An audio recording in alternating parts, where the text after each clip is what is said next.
Who's cooler, boys or girls? Round 1, fight! Which one has it easy? It's hard to answer these questions definitively, but today I'll try to show you 9 differences between boys and girls, except of course the physical ones. And at the end of the video, you'll let me know what you think in the comments. Now, it should be said that the things that I'm going to say won't go for all boys and girls, because there are many exceptions to the rules. Savvy. We'll talk about the vast majority. Let's start with the fact that boys get on pretty well with technology and tools.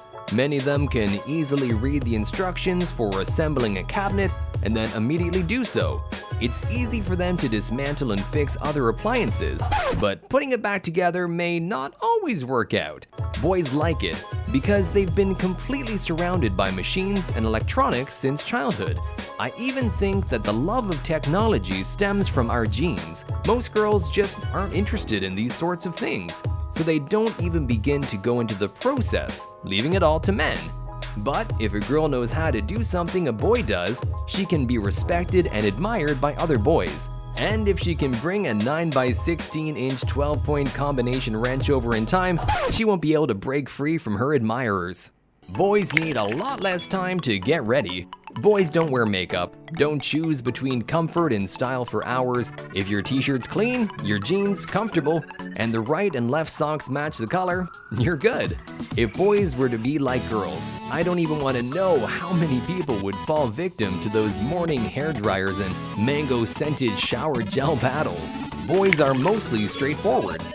We fly together, we die together. Girls adapt to any situation, while boys are more consistent in their opinions and how they're going to execute their plans. They don't have sharp mood swings, and they'll be straightforward about things. They'll calmly tell you that you look big in that dress, and then wonder why you're so upset at the truth. Just like they won't start talking about the moon being in Mercury retrograde this week, causing a decline in strength and lack of communication. Any boy would say he's tired and wants to go for a beer with his friends. Boys don't talk on the phone long. For any conversation, boys prefer to speak face-to-face. They just need a couple of minutes to deal with an urgent matter and arrange a meeting where they'll have a thorough discussion. It's unlikely that any boy would call his friend to confide in him about his appearance just because some girl looked wrong at him. Who's still making phone calls when we have messengers, by the way? It's very difficult to influence a boy's self-esteem. Boys are always confident in themselves and their powers. They don't have to prove to themselves and to others that they're cool. They just know it. Boys remember all their achievements since high school. Genius, billionaire, playboy, philanthropist. Fastest cross-country runner, highest score on an exam, brought books to their favorite teacher, protected a girl they liked. The list of small and large victories after years becomes so impressive that boys have no doubt about their coolness. Boys are better at self-control. Boys are told from early childhood that they're strong warriors, and they're brought up accordingly. No crying, no hurting the weak, no fear. In short, they're taught to stay in control and always be on top. As a result, boys are much less exposed to panic and the power of emotions, something that makes them more calm and collected in the eyes of others. Many boys aren't strewn all over the place, they are simply taught to control themselves. Just imagine, you have a problem and you're sitting with a boy and both of you are hugging and crying. That's not what you expect him to do, is it? Boys just take the essentials. When a boy's going on vacation, he needs one small backpack of stuff that's enough for a week. We don't really care if we are in the same t-shirt. For many boys, the bare minimum is simply a few TV dinners in the fridge and ramen boxes in the pantry, and that's enough in life. The settle for less mindset gives an undeniable advantage in cases of extreme conditions such as war, surviving the woods, or a sudden 3-week-long lack of money.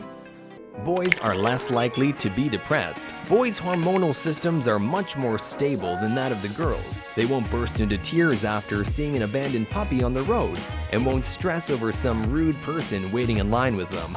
They'll roll up their sleeves and start being rude back. Boys don't get too emotional.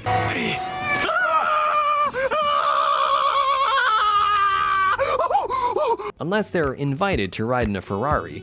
And they don't suffer mood swings unless they're outdated emo boys. In addition, Boys have it easier when it comes to zoning out. They leave everything work-related at work or at school. Boys don't overcomplicate things. Boys don't care that they might look wrong in someone's eyes or that they've been wearing the same shirt for the third day in a row. After all, if that shirt is comfortable, why should they care? This calm attitude makes their worlds a lot simpler and easier. They don't try to seem better, they are who they are, and that's enough. Girls, in an attempt to be cool in front of boys, will learn this hobby, learn the names of all the players of his favorite team, and might even start going to the gym. Boys will immediately say they hate shopping, vanilla ice cream, and Dostoevsky, but are still ready to spend time watching her favorite movie. So girls, appreciate honesty, because it's the key to a healthy relationship. Leave us a comment, tell us your opinion. What do you think? It's easier to be a boy or girl? See you soon!